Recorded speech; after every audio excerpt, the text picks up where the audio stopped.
Hi there, people. Big shout outs. All you need to see. Peace, brother. You know, she's giving me support, and he's gonna put my story on his page. And this is my story. As you can see, I'm in my toilet at the minute doing it because, you know, I won't get no peace out there. Yeah, my page, Drug Life to Good Life. I'm gonna take you on a journey, and I'm gonna share my recovery day by day on live to social media. Yeah, and I'm gonna be as honest as I can. You know, if I do relapse, then I'm not gonna I'm not gonna shoot myself for it. I honestly believe I'm not gonna relapse, but I'll be honest I'll be straight down the middle with you guys. All right. So if you can show me, just give me some love and support. Subscribe to my channel, Drug Life to Good Life. Okay. Right. So this is where I am today. This is from the beginning. Right. My name's Paul Freeman. Yeah, growing up, you know, I didn't have a bad childhood at all. I wasn't getting smacked about all the time or anything like that. My mum and dad split up when I was 8 years old, so my dad looked after us, me and my sister. You know, I've got two sisters and there's me, but my older sister, she'd moved out by then, and it was just me and Hakim, me and my sister. And like when I went to high school, you know, in year seven at high school, you know, I'm not very smart. You know, in fact, a lot of the time with my work, I just copied my mate who was next to me. I just copied his work pretty much. So, and then the next year, in year 8, you know, I got into a crowd. People who were older than, a couple of year or 2 year older than me. And then there was people in my year at school. And my dad lived around the corner from the school. And he started work before I needed to be at school, and most of the time I'd finish school before he finished work. So I used to twag it, truant school a lot, and a lot of people, loads of people used to twag it with me at my house. Used to smoke bongs, you know, smoke with cannabis. Because weed wasn't really about then when I was younger. You know, it was all about solid. And my dad, I used my house as a doss house growing up, and I did it because it was easy to do it. You know, my dad was out in the pub. He'd go to work, and then when he came back, 9 times out of 10, he'd go to the pub. You know, and I sort of drove him to that. I believe, you know, I see as an adult, I recognise it. What, Hunter? Is that bath made of glass? No, the bath's made of porcelain. Does that mean metal? No, it doesn't. It's the same as what the toilet's made out of. Right. Hang on, just give me 2 minutes, mate. Yeah, and so I had everybody, you know what I mean? I used to have a lot of people in my house at one point, you know, and you know, we were all smoking draw, swagging school, getting pissed up on a weekend. You know, my house was a doss house. And then heroin got brought into the village, and like a lot of us didn't know about it or anything like that. And when it got brought to my house. And the first time I ever had it, you know, in a bottle, it collects, when you smoke bongs through it, it collects resin. And when you burn the resin, it looks like a black beetle. So the first time I had it, I didn't know that I was having her. I didn't know it was heroin I was having. But after I had it, you know, I got told what it was, you know, and yeah, I liked it. So, and a lot of people did. There was a lot of people that had it, and and I had it a few times, but there's selected few that can turn away from it, and there was a select few that stopped and didn't carry on. But for me, I've got an addictive personality. Everybody's coming to my house, you know, so it's getting brought to my house every day.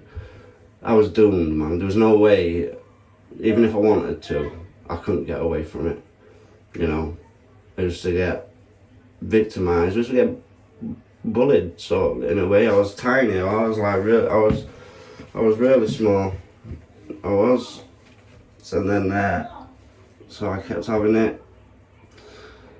And then first time I injected, that was there was no foil anywhere, and my mate said he's got clean needles. So I was like, fair enough, let's have a dig. So I injected straight away. First thing I said to him, I can remember it like it was yesterday. I said, mate, I said, don't let me do that again. I said, that was awesome. I loved it, and from that moment on, foil didn't even come to the equation. And but everyone fucking, I hate the word. I hate smackhead. I hate that word, because there's a lot of people who will take you who aren't smackheads. Your smackheads are your people who you rob your grannies and fucking do things like rob old ladies, like that fucking dodgy Dave, 80-year-old woman. I don't, if that's true, if honestly that is, if that's true, and that really did happen, then I would never forgive him. That old lady was somebody's mum, somebody's grandma. Do you know what I mean? Could be somebody's wife still. And that fucking dodgy Dave taking that away. If it's true what's being said, then no time for that. That is scum.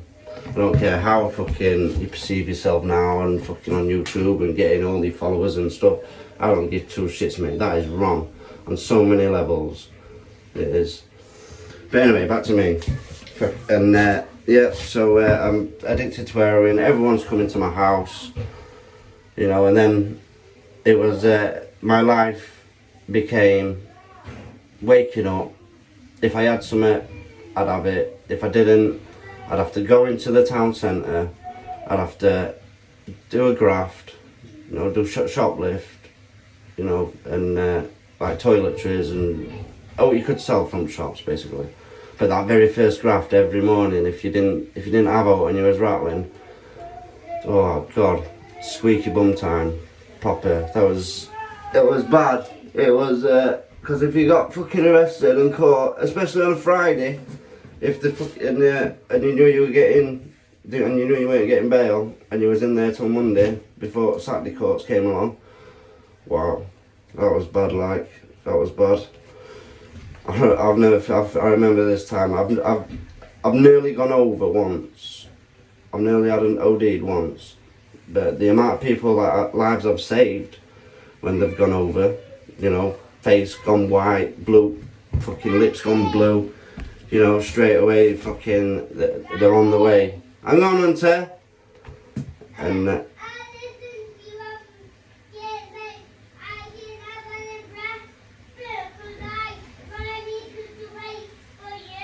well, you didn't say that, did you? You managed to break a bowl, though, didn't you? You managed to break a bowl. Just hang on. Just right. Just wait, please. Let me just give me 5 minutes. 5 minutes. That's all I ask. Thank you. And yeah, and I've saved a few people's lives. I really have. You know, I would never. If I was with somebody and they went over, I would never leave them. Never. I know a few of my mates who's gone over and died. Just wait, please. You see, this is what my daily the daily struggles I have is crazy. But yeah, the first time I went to jail. Went to jail back in 2001. it was one of them, you know, first sentence, I done 3 weeks on remand, shoplifting, non-payment of fines, blah blah. You know, weren't long enough to sort my head out. You know, as soon as I got out, straight away, boom, scoring. You know, and then yeah, and I went on for ages. You know, and then next time, second and last time I went to jail. That was in 2001, I think it was. And you know, I done my 3 week. I got arrested for well, at Asda. I shoplifted from Asda. Got caught. Give a false name, because I knew I had a warrant out for me. So I gave a false name. And even in the interview room, like I even messed up. Like my date of birth, 5th of the 11th, you know, on bonfire night. I've just turned 39 now. And I was saying that it was the 7th, but on the interview I messed up and said the 5th, and they said, "Oh, I thought you said it was 7th." So I was like, "Yeah, I did. I said 7th." So they let it slide. And then when I went to go to get charged to get bailed or caution, you know, this desk sergeant said to me, "I'm sure I've seen you before." I'm like, no, I've never been in trouble. But he knew me. He knew. And then a week later, I got caught handling stolen goods, and you know, as soon as I went into the police station, desk sergeant says, "Ah, Mr. Freeman, you're not going nowhere." Just right, you bastard. Yeah. So I went to jail. I had breach probation, non-payment of fines, handling stolen goods. Perverting the course of justice, you know, giving them a false name and getting all the way from getting out. So yeah, so I went to jail, and this is when it was jail as well. You know, you go to jail now, people, heroin addicts, they get methadone in there. You know, they fucking get life of luxury, piece of piss. When I was in jail, you didn't get none of that, mate. You went on detox with me, and you were fucking doing a detox, brother. Let me tell you, that was fucking rough, very rough. I'd done 3 weeks on remand, and then I was up for sentencing. And I said to my barrister, I says, "Look, mate," I said, "I'm done. I'm done. I don't, do you know what I mean? I want a sentence." Because he says, "Are you sure?" Because I can get tagged for you. You can get tagged. I says, "No."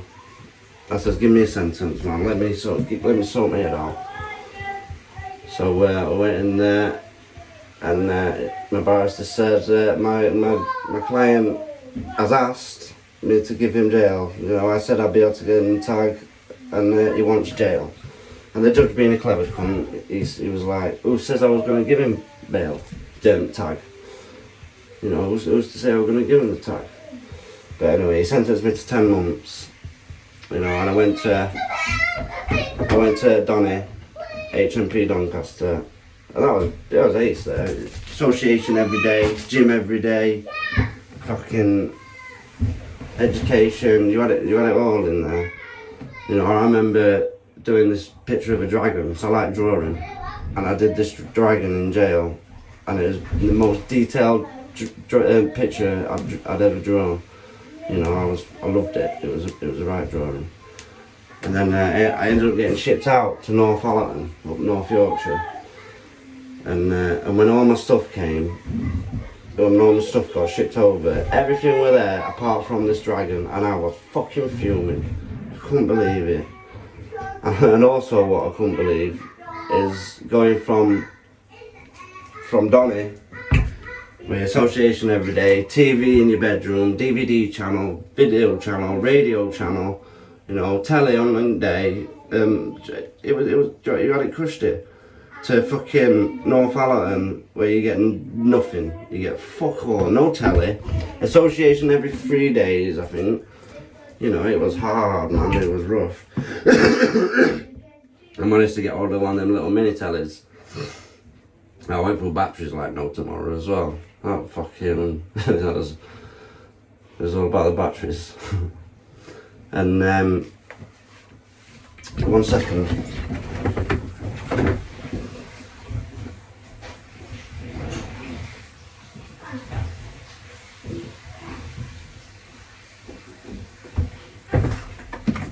Sorry about that, I need a fag. But yeah, I ended up getting a job. You know, I worked because there was two wings on in North Ireland. There's A wing and C wing. A wing's your basic. A wing's basic, and the C wing is for enhanced prisoners.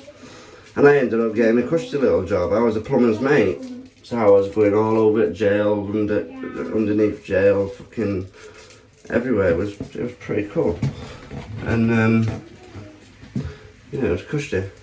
Oh yeah, and when I thought I was getting out on tag, you know, one of my dad's friends said I could get tagged to his address. So I'm there thinking I'm getting out on tag, and it weren't until 2 days after the date that they came and told me that they'd turned it, that he wasn't gonna do it. But yet they didn't fucking tell me that he couldn't do it, which he should have just been straight with me, really, shouldn't he? So I did the full 5 months, and when I got out, you know, I was clean. 6 years. 6 years I was clean. 6 fucking years. And I ended up, I was with this girl, you know, she got pregnant, and we had a daughter, Amy Lee. She's 13 now, and I hadn't seen her since she was 8 weeks old. But when she fell out of love with me, didn't want to be with me, and she was like 18, 19. She was still young, and she wanted to party. She wanted, you know what I mean? She wasn't ready to be a parent, so she gave her PR to her dad and her stepmom. So I was in court fighting her dad and her stepmom, being called a sperm donor this and fucking sperm donor that, and only thing they had on me is drugs, and that was my past then. You know what I mean? Because I was clean. And when I was going to court to fight to get access, you know, it got me. You know, I was bad. I was low, mental health and that, depressed. And I seen one of my old mates who used to knock about in town. Tintin is called. God bless him. He's dead now. You know, he died. I thought of it. Well, he died when he was clean as well. On a taxi. He fucking fell out of a taxi going at speed, and he died. But I met up with him. Ended up moving in with him. You know, first time to get addicted to heroin, it was, you know, it took me about 6 months. You know, it didn't happen straight away. But then the second time it took fucking 3 days. Do you know what I mean? It was easy to get addicted the second time. So I was living with him for a bit. Hang on, Harry Lee, please, mate. Yeah, I'll help you. Give me 5 minutes. Let me do this video, and I'll help you. Yeah, and I was living with him, back on gear, back doing fucking what I've fucking always done, grafting all the time and fucking whatnot. In fact, then I got a bed sit in town centre, you know, and there's it was where on beat with red light districts, you know, and I got looked after by a lot of lasses on beat. I did. You see, because I started taking drugs at a young age, like I was a late developer, so I wasn't even bothered about sex. It was all about drugs, because my balls had not even dropped, you know what I mean? It was so embarrassing. So embarrassing. It was. And when I went to jail, fucking everything just went. There used to be 4 foot, my mum's really small, and my dad's really tall. So I thought to look after my mum, and then all of a sudden, woof, fucking height chem, fucking balls dropped, oh boy. Did I make up for lost time? Fucking knocking shapes out of people, out of birds, lasses, women. Yeah, I made up for it. Yeah. But and yeah, I got looked after by all lasses who worked on beat. I got looked after. I did. And in the end, I you know, I got my own place, and within fucking 6 weeks or something, it got raided. You know, and then they went and they wanted me out, and I was going nowhere. My life was going nowhere. So I thought, you know what? I'm gonna give my mum a ring, because she lives down south. She lives in Hampshire, a little town called Andover. And I asked her if I could, if I could move in with her, and she said that's okay. I thought, great, let's try and get my life back on track. So I went down south to live with my mum, but I wasn't ready to get clean. You know, within a few days, I'm going into the town centre. I'm looking for it. You know, I'm asking people I'm asking people if the thing, and I'm on an 80mm script at this point. Nowhere near did I need. I know how many. Right, no way did I need 80mm.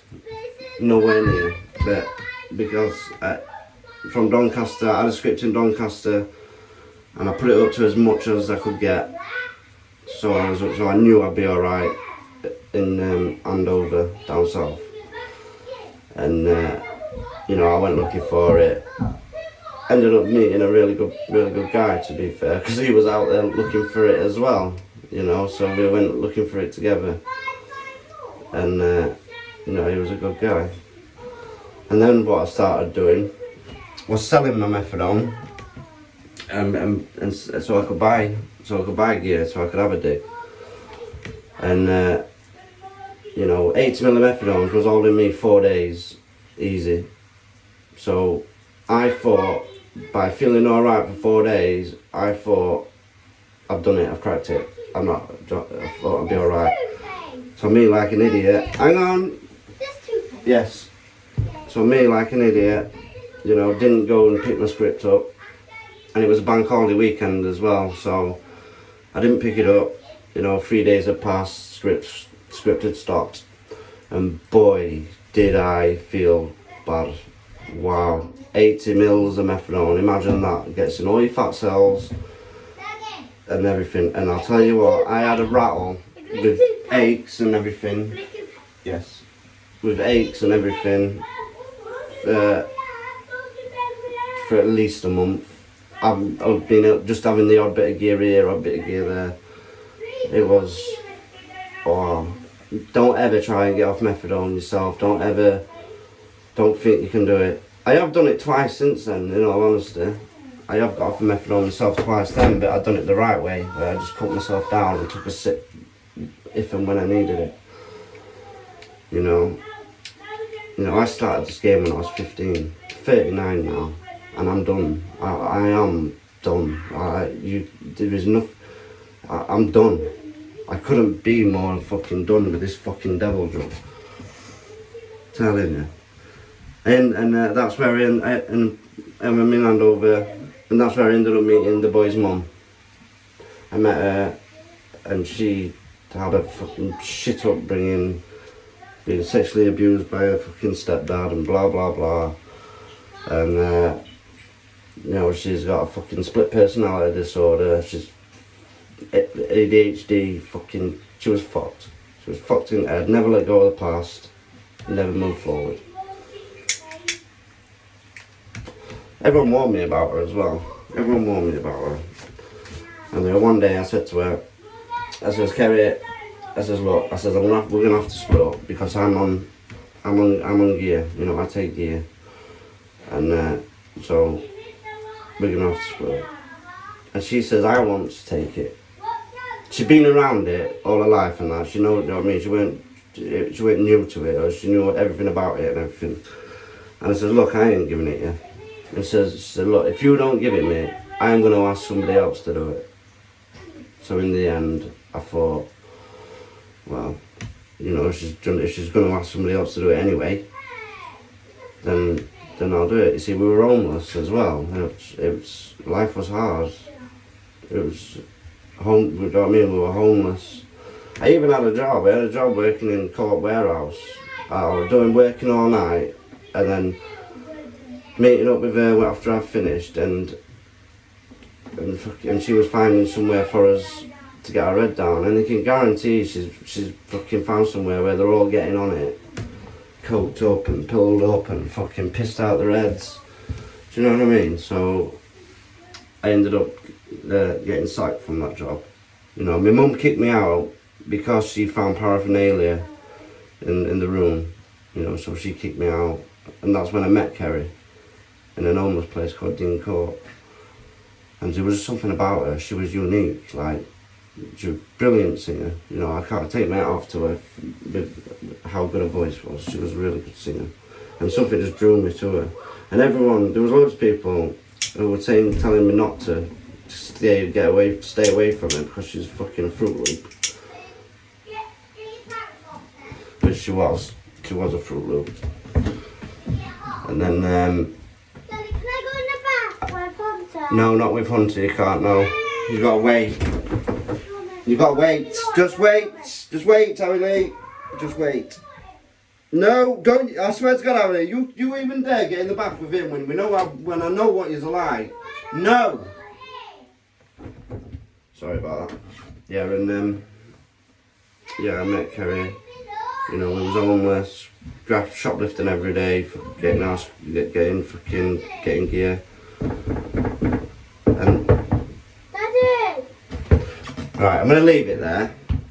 I'm gonna leave it there, and I'm gonna carry on tonight. Okay? But yeah, massive shout out. All you need to see. Big shout out to him. Proper guy, proper bloke. You know, he's a real bloke. No, he's not fake like a lot of people are. He's real and is there. And there's a few. Now I've been here. Now I've made myself fucking noticeable on here. Hang on a second, Harry. Then I've had some good supporting messages saying if I need them, then they're there. You know, thank you all, everybody. It means everything to me. And you take this journey with me, and I'll show you. I'll carry on my story tonight. I'll wait till boys are in bed, but I thought I'd give you the start. Yeah. So there's the start. All right, people. Show me some love. Subscribe to my channel. You know, good life, drug life to good life. Yeah. And I'll show you, because that's exactly what I'm doing. This is drug life. Look at me. I look purely like an addict. Do you know what I mean? And I hate myself. I don't like looking in the mirror. I really do hate myself. But I'll tell you what, this is drug life. I am gonna get to good life, and I am getting there. I am so determined. I want this more than anything I've wanted in my life. I am gonna give my boys a better life. I'm telling you, I really am. And I can do this. I can do this. I know I can do this. Alright? Right. Stay safe. Stay blessed. Peace out, people.